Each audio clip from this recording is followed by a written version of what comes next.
Hello friends, नमस्कार।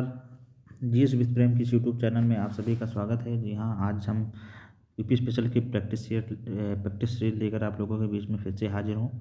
और आज ये यूपी स्पेशल की प्रैक्टिस सेट नंबर है 6। जी हाँ, ये practice set number UP special के 6 है। तो चलिए हम देर न करते हुए शुरुआत करेंगे इस क्लास की। तो सबसे पहले हम आपको बता दें कि हमारे इस यूट्यूब चैनल जीएस विद प्रेम की यूट्यूब चैनल पे आपको 6 से लेकर 12 तक की एमसीक्यू 6 से लेकर 12 तक एनसीईआरटी की MCQ plus UP special practice set और स्टैटिक जीके की थ्योरी सेगमेंट में भी इस पर क्लास करवाई जा रही है। जीके जीएस की आप लोग हमारे प्लेलिस्ट में जाकर देख सकते हैं। डिस्क्रिप्शन में हमारा लिंक दिया हुआ है टेलीग्राम चैनल का। हमारे यूट्यूब चैनल को आप सब्सक्राइब करके इसके प्लेलिस्ट में जाके आप सभी क्लासों के जो प्लेलिस्ट है उसमें दी गई है, आप वहाँ जाके इसे देख सकते हैं। बाकी डेली रोजाना आपके लिए हैंड रिटेन मैन माइप का जो नोट्स इस समय प्रोवाइड करवाया जा रहा है, उससे भी आप देख के वहाँ अपना नोट्स बना सकते हैं। और ऐसे नोट्स जो हैंड रिटेन नोट्स आपको पूरे यूट्यूब क्लास में नहीं उपलब्ध होगी, माइंड मैप के माध्यम से आपको करंट का नोट्स उपलब्ध कराया जा रहा है। तो आप हमारी इस क्लास से ज़रूर जुड़ें और ज़्यादा से ज़्यादा लोगों का शेयर करें।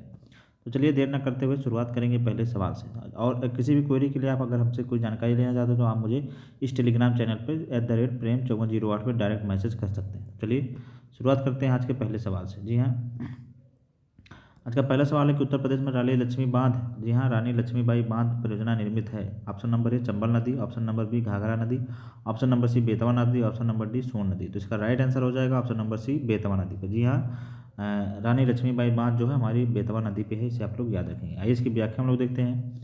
रानी लक्ष्मीबाई बांध परियोजना बेतवा नदी पर स्थापित है, जो मध्य प्रदेश तथा उत्तर प्रदेश सरकार की संयुक्त परियोजना है। यह जो है ललितपुर, झांसी, हमीरपुर और जालौन जिलों की लगभग 2.64 लाख एकड़ भूमि को सिंचती है। आप बहुत इंपॉर्टेंट फैक्ट, इसे आप याद रखेंगे। यहाँ पर हम लोगों ने एक सवाल से कई सवाल देख लिए। यह जो लक्ष्मीबाई बांध है बेतवा नदी पर स्थित है। यह मध्य प्रदेश उत्तर प्रदेश की संयुक्त परियोजना है। यह जो है ललितपुर, झांसीपुर, हमीरपुर और जालौन 4 जिलों में घेरती है और लगभग 2.64 एकड़ भूमि को यह सिंचती है। तो इसे आप लोग याद रखेंगे, 2.64 एकड़ भूमि, इसे आप लोग याद रखेंगे। अगला सवाल हम लोग देखेंगे। अगला सवाल है कि उत्तर प्रदेश पुलिस है, उत्तर प्रदेश पुलिस अकादमी उत्तर प्रदेश में कहाँ है। जी हाँ, option number A Lucknow, option number B Kanpur, option number doctor Bhimrao Ambedkar police अकादमी उत्तर प्रदेश में कहाँ है। जी हाँ, डॉक्टर भीमराव पुलिस अकादमी उत्तर प्रदेश में कहाँ है। Option number A Lucknow, option number B Kanpur, option number C Aligarh, option number D Moradabad.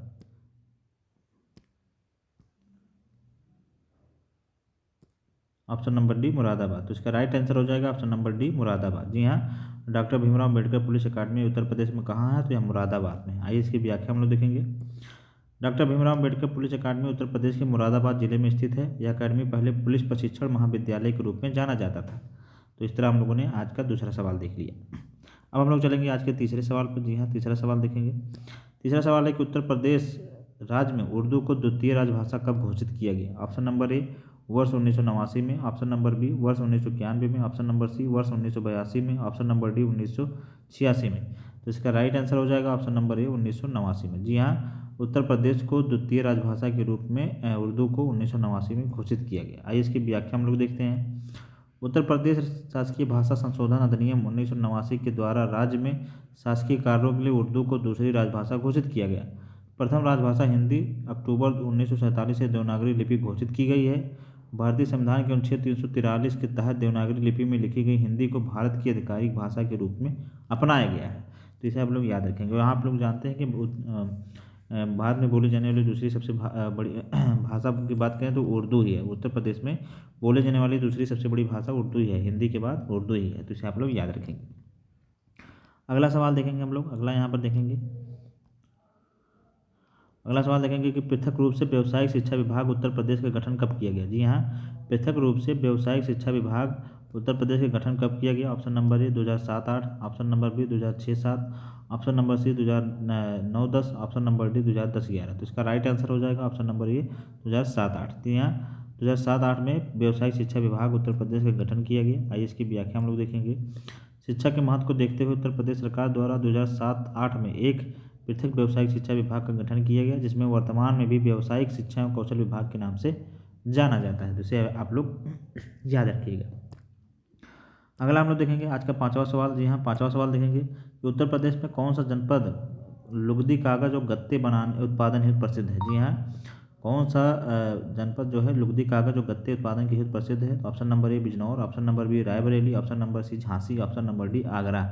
तो इसका राइट आंसर हो जाएगा ऑप्शन नंबर ए बिजनौर। जी हाँ, व्याख्या हम लोग देखेंगे यहाँ पर कि बिजनौर जो है बिजनौर और सहारनपुर जनपद जो है कागज लुगदी और कागज के बने गत्ते के लिए प्रसिद्ध है, जबकि आगरा अपने चर्म उद्योग के लिए, पर्यटन उद्योग के लिए, रायबरेली लकड़ी के कार्य, इलेक्ट्रॉनिक इंडस्ट्री तथा रेल पहिया कारखाने के लिए प्रसिद्ध है, तथा झांसी जो है गुड्डों और नरम मुलायम खिलौने के लिए प्रसिद्ध है। इसे आप लोग याद रखेंगे। तो यहाँ हम लोग देख लिया कि झांसी जो है गुड्डों और नरम मुलायम खिलौने के लिए प्रसिद्ध है, रायबरेली जो है लकड़ी के कार्य, यहाँ पर इलेक्ट्रॉनिक इंडस्ट्री तथा रेल पहिया कारखाने के लिए प्रसिद्ध है, आगरा जो है चर्म उद्योग और पर्यटन उद्योग के लिए प्रसिद्ध है, और जो बिजनौर और सहारनपुर है कागज और लुगदी के लिए प्रसिद्ध है। इसे आप लोग याद रखेंगे।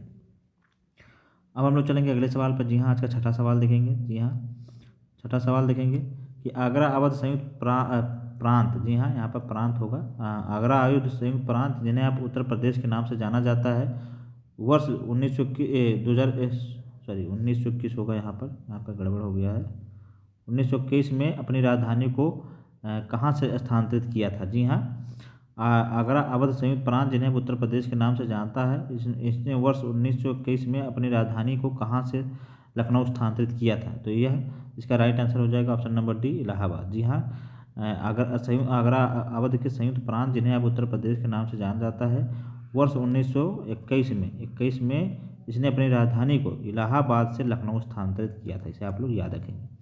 आइए इसकी व्याख्या हम लोग देखते हैं कि आगरा अवध संयुक्त प्रांत जिन्हें उत्तर प्रदेश के नाम से जाना जाता है कि राजधानी वर्ष 1921 में इलाहाबाद प्रयागराज से लखनऊ स्थानांतरित की गई। वर्तमान समय में लखनऊ को उत्तर प्रदेश की प्रशासनिक और विधायी राजधानी तथा इलाहाबाद को न्यायिक राजधानी के नाम से जाना जाता है। उत्तर प्रदेश का उच्च न्यायालय जो इलाहाबाद में स्थित है, जिसकी एक खंडपीठ लखनऊ में भी है, इसे भी आप लोग याद रखेंगे। तो यहाँ हमने देख लिया कि एक सवाल से कई क्वेश्चन हमारे डिस्कस हो गए। तो इसे अभी मतलब इस तरह की प्रैक्टिस सीरीज बहुत कम मिलेगी आपको। तो यहाँ पर आप लोग इस सीरीज से जुड़ के आप अपनी यूपी स्पेशल की तैयारी को मजबूत कर सकते हैं। अब हम चलेंगे आज के 7वें सवाल पर। 7वां सवाल देखेंगे, पेपर टेक्नोलॉजी संस्थान अवस्थित है? Option number A Kanpur, option number B Meerut, option number C Saharanpur, option number D Gorakhpur. तो इसका राइट आंसर हो जाएगा ऑप्शन नंबर सी सहारनपुर। जी हाँ, पेपर टेक्नोलॉजी संस्थान जो है सहारनपुर में स्थित है। इसे आप लोग याद रखेंगे। अगला हम लोग देखेंगे, इसका व्याख्या हम लोग देखेंगे। पेपर टेक्नोलॉजी संस्थान सहारनपुर में स्थित है तथा गोरखपुर में औद्योगिक विकास प्राधिकरण, जी हाँ गोरखपुर औद्योगिक विकास प्राधिकरण जिसे गीडा बोलते हैं, ये यहाँ गोरखपुर में स्थित है। कानपुर उत्तर भारत का मैनचेस्टर कहा जाता था। मेरठ में कैंची उद्योग के लिए प्रसिद्ध है। इसे आप लोग याद रखेंगे। तो मेरठ में जो कैंची उद्योग के लिए प्रसिद्ध है, इसे भी आप लोग याद रखेंगे। अगला सवाल हम देखेंगे आज का 8वां सवाल। जी हाँ, 8वां सवाल है कि निम्नलिखित में किस स्थान पर कुंभ मेला त्यौहार मनाया जाता है? जी हाँ, option number A Allahabad, Prayagraj, option number B Haridwar, option number C Ujjain, option number D Nashik और ऑप्शन नंबर ई उपयुक्त सभी। तो इसका राइट आंसर हो जाएगा ऑप्शन नंबर ई उपयुक्त सभी कथन सही है। जी हाँ, यहाँ पर इन चारों ऑप्शन में जो है निम्नलिखित में किस स्थान पर कुंभ मेला त्यौहार मनाया जाता है? तो यहाँ इलाहाबाद प्रयागराज में भी, हरिद्वार में भी, उज्जैन में भी और नासिक में, इन चारों जगह पे ही कुंभ हमारा होता है। आइए इसकी व्याख्या हम लोग देखेंगे विस्तार से। कुंभ मेला जो है, कुंभ मेला स्थान नदी, कुंभ मेला जो प्रयागराज गंगा नदी के किनारे जो कि गंगा जमुना सरस्वती का संगम होता है, यहाँ पे लगता है। बाकी कुंभ मेला हरिद्वार जो है यह भी गंगा नदी किनारे, कुंभ मेला उज्जैन जो है क्षिप्रा नदी के किनारे तथा कुंभ मेला नासिक जो है गोदावरी नदी के किनारे लगता है। यहाँ पर हम लोग देखेंगे कि ये जो महाकुंभ होता है 12 वर्ष पर यहाँ पर हरिद्वार, उज्जैन और नासिक में लगता है, लेकिन प्रयागराज में जो है हर 6 वर्ष पर एक अर्ध कुंभ होता है, तो यहाँ पर मेला लगता है। इसे भी आप लोग याद रखेंगे। तो यहाँ हम लोगों ने देख लिया कि जो कुंभ मेला है 4 स्थानों पर लगता है। कहाँ पे? प्रयागराज, हरिद्वार, उज्जैन और हमारा नासिक में। तो यहाँ नासिक जो है गोदावरी नदी किनारे है, उज्जैन जो क्षिप्रा नदी किनारे, हरिद्वार गंगा, और जो प्रयागराज में है गंगा जमुना सरस्वती का मिलन है यहाँ पे, गंगा यमुना सरस्वती का। तो अब हम लोग चलेंगे आज के 9वां क्वेश्चन देखेंगे। जी हाँ, 9वां क्वेश्चन है कि संयुक्त प्रांत का नाम उत्तर प्रदेश में बदलने के बाद प्रथम राज्यपाल कौन थे? जी हाँ, संयुक्त प्रांत का नाम उत्तर प्रदेश में बदलने के बाद प्रथम राज्यपाल कौन थे? Option number A Kanhaiya Lal Maneklal Munshi, option number B sir Hormas Peroshaw Mody, option number C Varaha Venkatagiri, option number D C B कृष्णाव। तो इसका राइट आंसर हो जाएगा option number B sir Hormasji Peroshaw Mody. आइए इसकी व्याख्या हम लोग देखेंगे। संयुक्त प्रांत का नाम बदलकर उत्तर प्रदेश करने के बाद इस प्रांत के प्रथम राज्यपाल श्री होर्मा पेरोसा मोदी, जो कि 2/5/1949 से 1/6/1952 तक थे, यह राज्यपाल थे। और उत्तर पश्चिम प्रांत 1936 से उत्तर पश्चिम आगरा अवध प्रांत 1877 में।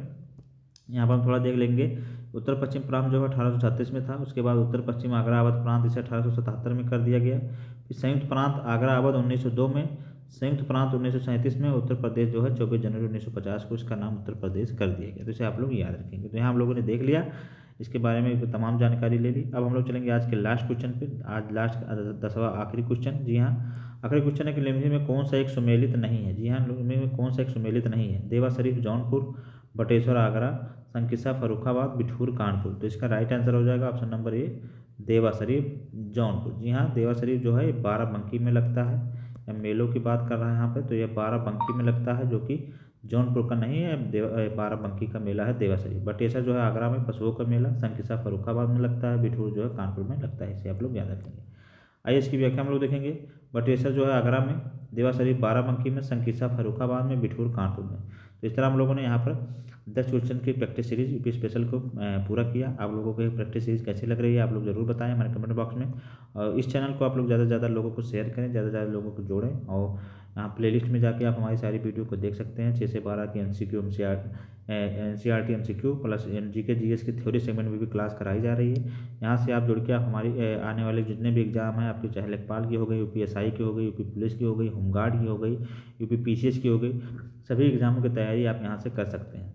और करंट की भी डेली माइंड मैप क्लास आप लोगों को कराई जा रही है हैंड रिटन नोट्स के साथ। तो आप लोग उससे भी देखना उसे भी ज़रूर देखें। और चलिए फिर हम लोग मिलेंगे नए प्रैक्टिस सेट में नए वीडियो के साथ। तब तक पढ़ते रहिए आप लोग, स्वस्थ रहिए, मस्त रहिए। नमस्कार, जय हिंद।